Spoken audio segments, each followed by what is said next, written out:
it's still, these Great. are the, and your background's quite nice too. You look like you're in a little like pergola. Well, this is actually a screen so that all of the 600 sex books aren't distractions for all of you watching.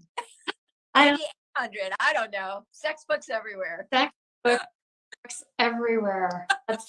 I'm sure there'll be other quotes, but that's a good one. Sex everywhere. Yeah. So it's nice to be with you. As we were saying when we were rehearsing a little bit, just to make sure the tech worked for everybody who's wondering, how come they were on before? We're sort of, how would we say this if we're making a metaphor about sex? We both now have gotten to second base. Is that the metaphor that's still apt today among youth? I doubt they talk like that anymore. But because we're not really savvy about Instagram, it's really fun to be doing this together.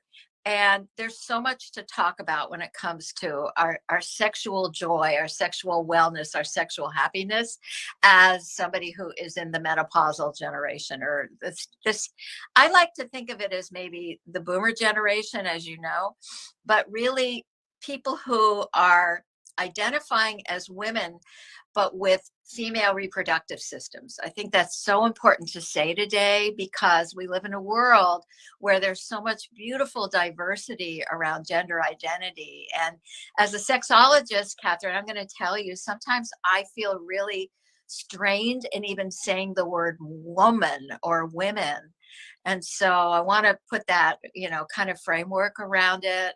Those of us who have lived in bodies with female reproductive systems and have, I'm going to say unfiltered, fought the ravages of aging and dealing with it is really who we're talking to and talking about, right? Right.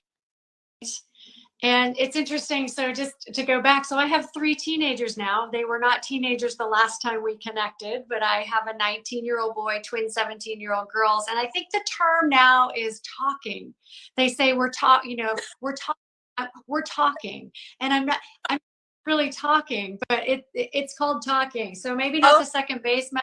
Hey, no more baseball. I know it's very antiquated. All different terms and words, but yeah, fast forward to midlife, and interestingly, not just boomers, because it's truly Generation X too, right? I mean, all of us are coming up, and women are younger and younger and experiencing menopausal and perimenopausal symptoms. And I'm not sure they're younger to experience them as much as willing to say that they're experiencing them, which we weren't able to before. But I just want to thank you so much. I'm deeply grateful that you brought in the conversation around the inclusivity, because we want sex to be happy and healthy and comfortable and safe for all shapes, sizes, people, genders, whatever. And so we're really, really grateful that you brought that conversation forward right at the very, very beginning. And back to the battling the body part that you just described. I mean, battling aging, fighting off the years. We want to embrace our happiness, our health. We want to embrace all of the beautiful parts of who we are as women. But I would love for you to share with us, what do you notice women in this area of sexual health and sexual pleasure and sexual intimacy? What do you notice are the biggest challenges that women are facing? Do we have about 6 hours to go through all these? No. What I say to my clients and my students that I train at Sex Coach is this. There are 3 things that happen as we age. We slow down. So don't think you're going to pop in 2 minutes like maybe you did 20 years before. We dry up. And this is extremely important for our vaginal health and the elasticity of the vaginal walls and the tissue, for not feeling pain with any kind of penetration, not just penis and vagina sex. There's so many different ways of expressing our sexuality. And we droop. So when we droop, what happens is we look in the mirror and we go, oh my God. We look at the drooping skin, the crep skin on our arms. We look at, sometimes when I'm doing yoga, especially if I'm doing yoga and I'm shorts, I bend over because I'm very agile and flexible. And I look at those legs and I go, Right. whose legs are those? I do the same thing, Patty. I do the same thing. Glad I'm not alone. I'm like, when did those legs become attached to this? Wait a minute. I'm young and sassy and what? And then, of course, our breasts, this is a very critical area, I think, for a lot of women who are menopausal, pre and post, but particularly postmenopausal, who are looking at themselves and feel so identified with their breasts as part of their sexiness. And so, especially if however old they are, if they were nursing children, or just, unfortunately, my dear departed Robert used to say, gravity is not our friend. And we live on a planet that has gravitational pull, and things are going to be pulling down all the time. And then it's our relationship with our body. I get almost spiritual and emotional talking about this with you, with audiences, and with my clients and my friends, because we're so unkind to ourselves. We're so self-critical, and we don't give ourselves, give me some slack here, we might say to somebody else, but I don't think we give enough of that to ourselves. So body image is one of the hugest issues. And for many, many menopausal women, low or no sexual desire. And that's a biggie. That's a real biggie. So that's what I see. Wow. So slow, dry, no elasticity, drooping, and not feeling like it. And when we do feel like it, we're tired. And who the heck put those legs on my body? So it sounds like it's all downside. But what I know about you is that there's a lot of upside. And that's really what exciting and truly what I believe as well. So as a just reminding you, as an obstetrician and gynecologist, I see women, in this age range all the time, and they're always asking, because they're in the office with me by themselves, is this normal? Is this what it should look like? Is this what it should feel like? And and I have lots of answers to that, but I would love to hear how you really lift women up and all folk up into this sense of, I can keep the sexy alive, and keeping the sexy alive is not just good for me, it's good for my relationships, and I believe it's good for the world. Well, I believe it will bring about world peace, if only. I have this new expression that I use, and I use it actually out of my own personal experience. You're all looking at a woman who is 77 years old, and I'm healthy, I'm fit, I walk my talk, I play with my body as something that's an art project, that's fun. And I love to give my age as a role model, because I don't think we have enough positive role models. And also, I think for those of us who tend to look at media, social media, or media in particular, aging is not necessarily celebrated. And where I live, in the Los Angeles greater Hollywood entertainment zone, people have lips that are sticking out to here, and their skin is like Botox and reconstruction of our bodies to the point where we look like aliens. And it's that embedded, not in, but embedded message that aging is really not pretty. It's not sexy. It's not okay. Let's keep looking toward youth. And sometimes I find women, and I'm not necessarily answering your question, but sometimes I find women that I talk to in groups, or I talk to socially, because I just moved to a 55 plus retirement community. I have no intention of retiring, but I'm meeting a lot of people who are menopausal, postmenopausal, and I say what I do for a living, and they roll their eyes back and they say, I'm done with that. And my heart sinks, and I want to say, you don't have to be. And so even encouraging what I call priming the pump, which is masturbatory play. Our bodies are alive until the day we take our last breath. And it's really up to us to keep them vital and thriving and juicy, including not going into, and I don't know if you agree with this, but that horrible word, the A word called Mm. atrophy.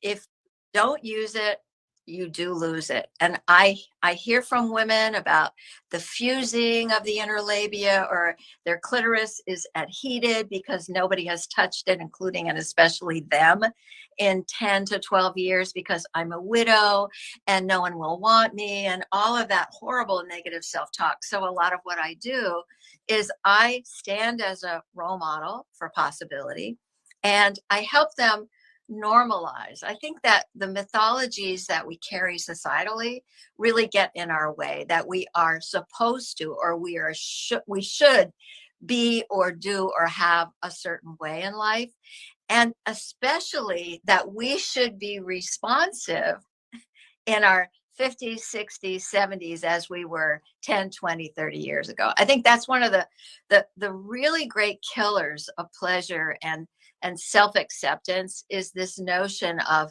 things should be the way they were, instead of understanding, right? As we age, we we slow down, we dry up, and we droop. When Yeah, that it's a normalization and it feels okay, right? absolutely. I think that's one of the biggest things that I always love saying to women, and I want to be able to share with women. And I say women because that's mostly who I work Yeah. with reproductive organs, but everybody, that when they're in the office and they're feeling like, is it only me? You know, what's happening to me? That you and I can honestly say that we're in the intimacy of people's lives, and you are not Yes. alone. People going through what you are going through. Everyone's different and unique, but so many of us have similar themes in the challenges we face, especially in the area of sex and in the area of intimacy. And I say the exact same thing. If you don't use it, you will lose it. And if you've lost it, there's a way to get it back. Sometimes we need hormones or implements or some ways that we can do that. But I really feel like it's important for people, as you say, to continue that experience, and not just the physical, but the emotional, the mental connections, and even the spiritual connections that go with having us be whole humans out functioning in the world. And as you say, world peace is not beyond us if we're all happy, healthy, and living, our most thriving selves, which often includes sexual intimacy and sexual intimacy with ourselves. So I also prescribe masturbatory play, and make sure, that women, they know their own body, because how on earth can you expect someone else to know your body if you don't know your own body? And to be sort of thinking, as it used to be, I'm going to be sort of sitting at the stoplight on my way home and just suddenly want to get home and have sex. That's not how it is anymore. You know, But you could be doing your PC muscle contractions. you a good place There's a good place to do it, but to acknowledge that in the later stages of our lives, whether we're in new relationships or long-term relationships or whatever relationships, we really have this evolution and this wisdom and life experience that we've gained. We are different people now than we were before, and in many more rich and expansive ways. And so there's part of the frontal lobe that comes on board with sexual intimacy in later life that wasn't aboard before, wasn't available to us before. That can really deepen things. Do you comment on that with your clients? Because one of my dearest friends, who was a rabbi and a sex therapist, Ron Levine, died several years ago. And he used to teach about the triune brain and how that relates to sexuality. And therefore, as a sex therapist or a sex coach or a clinical sexologist, as I am, how do we work with our clients to move them toward their goals, their joy, their fulfillment, their pleasure, and their health? And he used to talk about how the primal brain, the oldest part of the brain, really hijacks us, of course, when we're like, gotta have it, so horny, which that's one of the great myths, is that I'm supposed to feel that horny edge. I hear this from males, females, and those who are non-binary. And in fact, let that stuff go. Get to know you, get to really embrace where are you at, and look for the positives. That's the thing. And I want to say, and I know that's not really what our conversation is about, but I want to take this moment and acknowledge you, because it is so rare for an OBGYN or a GYN to actually even want to have a conversation about sex. And I have friends who are GYNs, OBGYNs and GYNs, and I've trained them, and you're my friend and my colleague. And it's so refreshing and yet so rare that an MD will actually engage in an open conversation and say, how's your sex life? Or whatever that question might emerge as, because there's not comfort, there's a stress on the medical aspects of care to, okay, I've got 12 minutes to see this patient, and I'm really here to make sure there isn't disease or pathology. I'm not really here to enhance that person in the way that, for example, we do as clinicians who do the talk only. And it's so important that the reason I'm making this point isn't just because I admire and I appreciate you, but it's also to say to people who are watching and listening, you need to be your own advocate. And when you are getting medical care, you need to take a stand for your sexuality, for your sexual wellness, for your sexual pleasure, for what's working and what's not working, because your doctor's probably not going to ask you the questions. And that's tragic, and yet that is the way it is. So I think it's so important that you are willing and you make that time to have a conversation and to understand that we're all limited in our scope of practice. You can't sit for an hour and a half with a couple, for example, and begin to tear apart what's stopping you, what's in your way. And, I use this really wonderful holistic system, the MEBS signature system of mind, emotion, body, energy, and spirit. And all 5 of those components of who we are as sexual beings has to be unpacked, and then look at where is it blocking us as an individual, as a human, and how can we as the clinician help unblock that flow, because sex is really all about flow within ourselves and between people. Not just 2 people today. We're living in such a polyamorous world. We don't say 2 people anymore. You're so right. Patti, I love that. Thank you. Thank you so much. I feel, like kindred spirits. You and I have been in touch for, I would say, almost a decade now, on and off. I've followed your work, and I also really respect all that you do and all that you're able to do beyond what I can do, and how I can use you resource. A couple of thoughts I just wanted to say. I think the kindred spirit part started before we even met, because as a young OBGYN resident, I realized for some reason that if people had healthy, happy sex lives, their entire contribution to the world and everything they do out in their productive lives and with their families is going to be that much richer and that much more effective and impactful. And so I just really feel like it's important for people to advocate for themselves, to continue asking the questions, to realize that they're worth it. And when you're talking about, what we're supposed to do, when people feel like they're not reaching those expectations, wherever those expectations are coming from external to us, they do all kinds of things, like the cosmetic surgery you were talking about, or lots of, even labial surgeries or gynecology surgery, the things that they seem like they're going to make things better because then they're going to look like the magazine, but they actually could cause scarring or trouble or other issues. We just don't know these things. And so why are we trying to attain some expectation that isn't like who we really are authentically? And so I love those points you drove home. And we know that 80% of the time, the patient has to ask the sexual questions to the doctor. So you're so right. It's rare. Yes. Only 6% of the time, these studies have been done, only 6% of the time does the patient actually book to ask about a sexual health question. So they're bringing up, they're wanting to mention it, but they're not booking for it. The doctor's not asking about it. And so who do we actually go to? And to be able to go to you and to all of the coaches that you have trained over time is just, ultimately creating this incredible sexual shift that is profound. So Trained as many aspiring sex coaches as we can. And Yeah. we have graduates and students in over 80 countries. And someone is asking a really important question. How many doctors are trained to talk about sex? And I haven't looked at the studies recently, but in my last research, 3 to 10 hours is the most that has ever been delivered in human sexuality education and training to MDs and training. And that includes residents in OBGYN. Yeah, I took an entire year of sexual health fellowship because it was a real deep passion of mine, and I could see the potential impact that it would have. So I know no one else, really looks or takes the time for that kind of training. Can you tell us about who you train, how people can learn more about what you do in the world?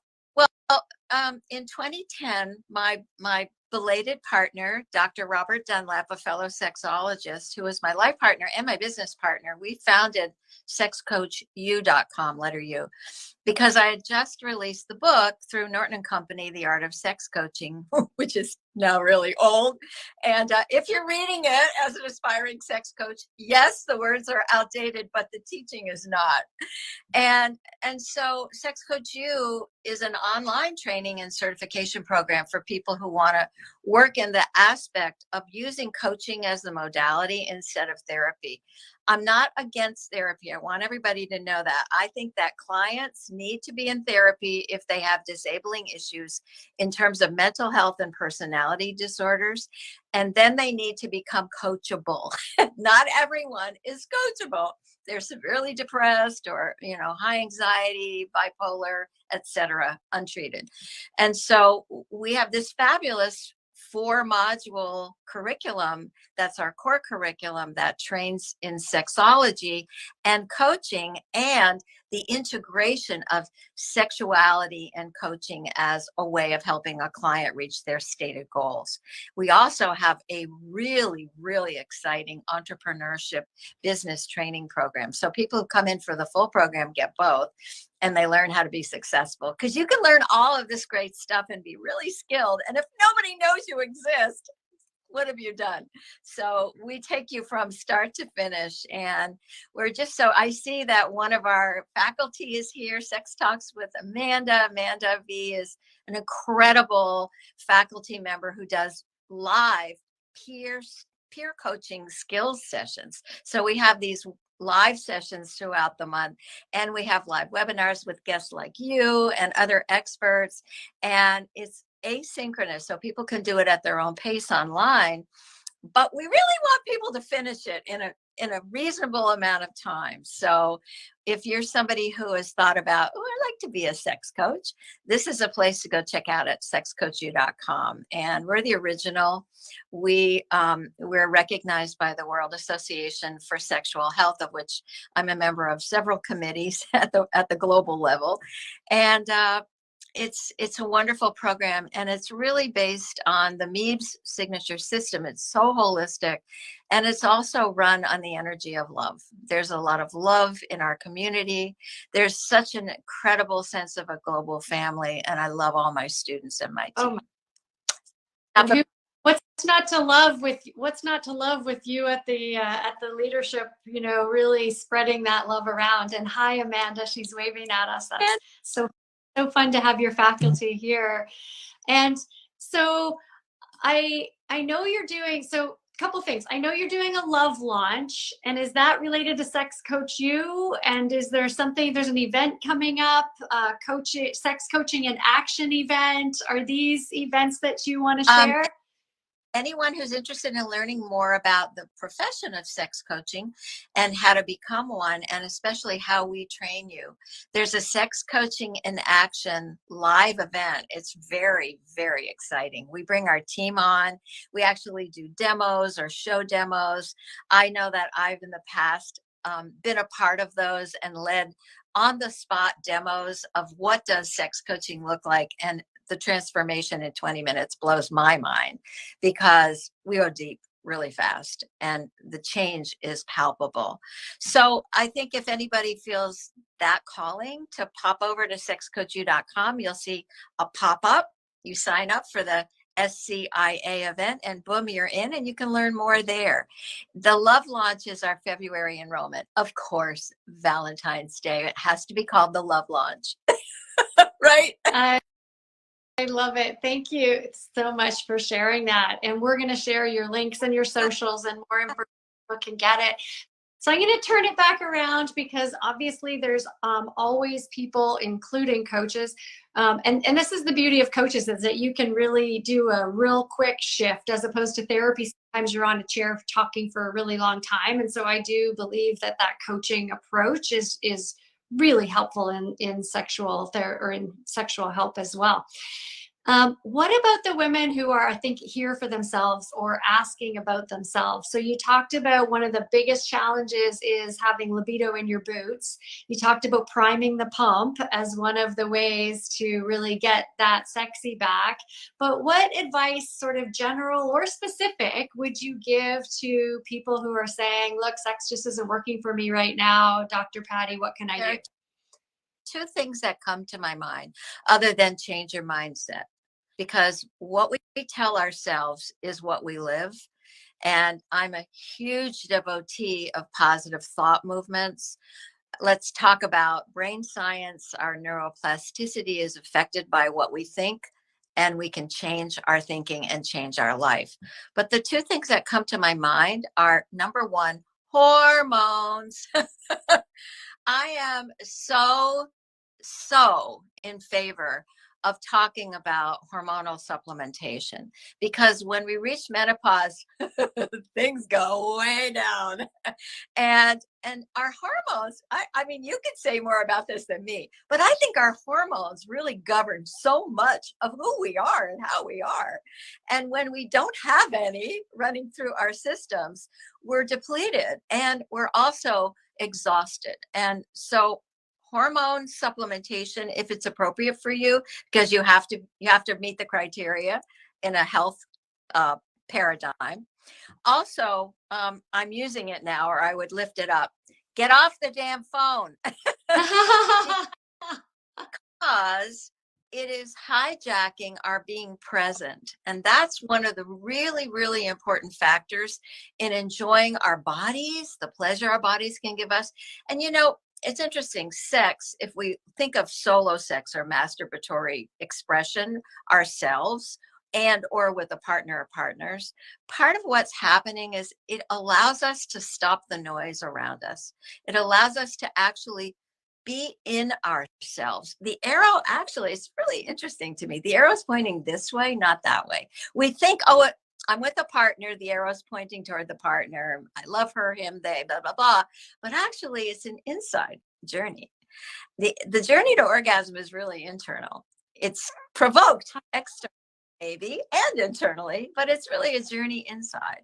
And so that ability to stay present and get off the electronic devices. I make every single client I work with that's a couple put their devices aside and go on an fast during dinner time, for example, if they share dinner, or allocate time during every single day when they actually are present to and for each other and not on a device. Nothing annoys me more than walking into a restaurant, seeing a couple who obviously are on a date or they're in a relationship and they're each on their phones. Okay. Right. Wonder why we don't relate. We wonder why we have so many problems with the loneliness pandemic that is going on. We have so much literature about loneliness right now as a mental health crisis, and why couples can't sustain their sexual connection, their electricity, because their electricity is going to an electronic device all the time. And so I think that even those two things can change a life and give you back that sense of, this is mine. This is my body. This is what I'm here to have joy through. This is what I'm here to experience pleasure and to get to know and be authentically me, because there is no other you but you.